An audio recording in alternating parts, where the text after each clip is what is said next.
Stranger Things tale from 85 world వైడ్గా super hit అయిన ఈ సిరీస్ ఫ్రాంచైజ్ నుండి వచ్చిన ఈ సరికొత్త animated spin off series Stranger Things యూనివర్స్ని మరింత విస్తరించే థాట్స్తో డఫర్ బ్రదర్స్ ఈ కొత్త సిరీస్ని అయితే తీశారు. నెట్ఫ్లిక్స్లో 10 ఎపిసోడ్స్తో స్ట్రీమింగ్ అవుతుంది. తెలుగు డబ్బింగ్ కూడా బాగుంది. ఒక్కో ఎపిసోడ్ 25 మినిట్స్ వరకు యావరేజ్గా రన్ టైం ఉంటుంది. సో మొత్తం కంప్లీట్ చేయాలంటే 4.5 hours టైం పడుతుంది. సో ముందైతే ఛానల్ని సబ్స్క్రైబ్ చేసుకున్న భయ్య, వీడియోకి ఒక లైక్ వేసుకుంటే మాకు చాలా హ్యాపీగా ఉంటుంది. అది కూడా మీకు నచ్చితే.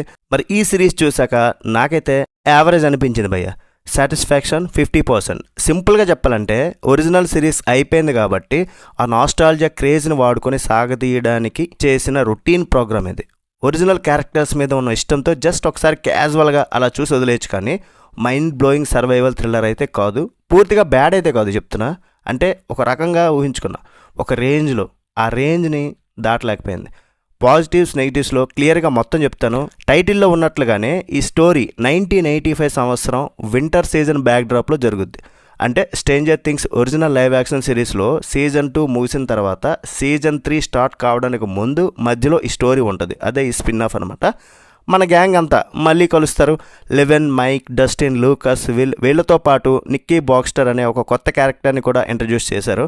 ఎప్పట్లాగే కొత్త మాన్స్టర్స్ రావడం, వీళ్ళు దాన్ని ఎదుర్కోవడం, ఇదే మెయిన్ ప్లాట్. కాకపోతే ఒక్కొక్క ఎపిసోడ్కి ఒక్కొక్క విలన్ అనమాట. సో ఇదే కొద్దిగా డిఫరెంట్.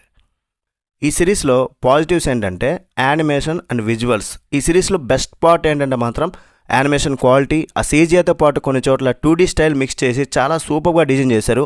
స్పైడర్ వర్స్ రేంజ్లో కలర్స్, విజువల్స్ చాలా భలే సెట్ అయ్యాయి. అసలు కొత్త మాన్స్టర్ డిజైన్ చాలా డిఫరెంట్గా ఉంది. ఇందులో వింటర్ థీమ్కి తగ్గట్లుగా స్నో షార్క్, అవి సొరజాపులు, అలాంటి డిఫరెంట్ మాన్స్టర్స్ని చూపించడం నచ్చింది. కొంచెం నెగిటివ్ ఉన్నా సరే ఆ మంచులో ఆ సొరచాప సడన్గా అటాక్ చేసే సీన్స్, ఇక్కడ నుండి మన గ్యాంగ్ ప్రాణాలు తప్పించుకునే సర్వైవల్ సీక్వెన్సెస్ గ్రిప్పింగ్గా డిజైన్ చేశారు. అండ్ పక్కా యాక్షన్ సర్వైవల్ థ్రిల్లర్ చూసిన ఈ ఫీల్ ఆ ఎపిసోడ్లో మాత్రం నచ్చింది. అండ్ లాస్ట్ ఎపిసోడ్ చాలా బాగా నచ్చింది. రిమైనింగ్ అంతా డ్రామా యావరేజ్కి వెళ్ళిపోద్ది. పాత క్యారెక్టర్స్కి వాయిస్ ఇచ్చిన కొత్త డబ్బింగ్ ఆర్టిస్టులు కూడా ఒరిజినల్ యాక్టర్స్ వాయిస్కి తగ్గట్టుగా చాలా బాగా మ్యాచ్ చేశారు. ముఖ్యంగా ఈ డస్టిన్ మ్యాక్స్ వాయిస్లు పర్ఫెక్ట్గా సెట్ అయినాయి. లైవ్ యాక్షన్ సిరీస్ ముఖ్యంగా 4-5 లాగా మరీ డార్క్ అండ్ వైలెంట్గా కాకుండా కొంచెం ఫ్యామిలీ ఫ్రెండ్లీ, కిడ్స్ ఫ్రెండ్లీ, అడ్వెంచర్గా ఉంటుంది. అంటే ఈ ఓల్డ్ క్యారెక్టర్స్ మధ్య ఉన్న కొంచెం ఫ్రెండ్షిప్, ఎమోషన్స్ మీరైతే ఫీల్ అవుతారు. సో మైనస్లు ఏంటంటే మాత్రం స్ట్రేంజర్ థింగ్స్ అనగానే ఎక్కువ ఎక్స్పెక్ట్ చేసే ఆ హై స్టాండర్డ్ ఎమోషన్స్ అండ్ భయపెట్టే థ్రిల్స్ ఇందులో కంప్లీట్గా మిస్ అయిపోయినాయి. సీజన్ 4లో వేక్నాతో భయపెట్టి చంపేసిన వీళ్ళు ఇందులో మాత్రం పోగో ఛానల్లో పిల్లల కోసం తీసినట్టు క్యూట్ యానిమేషన్ బొమ్మలు అయితే వదిలారు. మనం సర్వైవల్ థ్రిల్లర్ హర్రర్ ఉంటుందని ఎక్స్పెక్ట్ చేస్తే ఫ్యామిలీ ఫ్రెండ్లీ అంటూ పాలు తాగి పడుకునే స్క్రిప్ట్ అయితే రాశారు భయ్య. సీజన్ 4లో ఉన్న వేక్నా లాంటి ఒకే ఒక పవర్ఫుల్ మెయిన్ విలన్ ఇందులో ఎవరు లేరు. అంటే ప్రతి ఎపిసోడ్కి ఒక కొత్త రాక్షసుడు వస్తుంటాడు. స్నో షాక్తో పాటు ఈ పంప్కిన్ జాంబీస్ అండ్ తీగల్ లాంటి రాక్షసులు, వైన్ మాన్స్టర్స్ అంట. సో ఇలా వెరైటీగా వస్తుంటారు. ఫిల్మోరా లేదా కైన్ మాస్టర్లో ఎఫెక్ట్స్ యాడ్ చేసి సింపుల్గా ఎడిట్ చేసినంత ఈజీగా ఆ రాక్షసులను లేపేస్తుంటారు. ఇది కొంచెం నచ్చదు చాలామందికి కూడా. సో సీజన్ 2కి సీజన్ 3కి మధ్యలో ఇది జరిగిందని చెప్తున్నారు కదా. మరి అంత పెద్ద మంచు సొరచేపలతో కొత్త రాక్షసులతో ఫైట్ చేసిన ఈ గ్యాంగ్ సీజన్ 3లో కనీసం ఒక్కసారి కూడా దాని గురించి ఎందుకు మాట్లాడుకోరు అనే ఒక లాజిక్ అయితే నాకు అనిపించింది.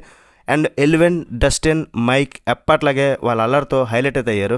And Nikki Baxter and Mrs Baxter వీళ్ళిద్దరు కూడా ఈ కొత్త క్యారెక్టర్స్ ఇంట్రడ్యూస్ అండ్ చాలా బాగున్నాయి ఆ 2 క్యారెక్టర్స్ కూడా.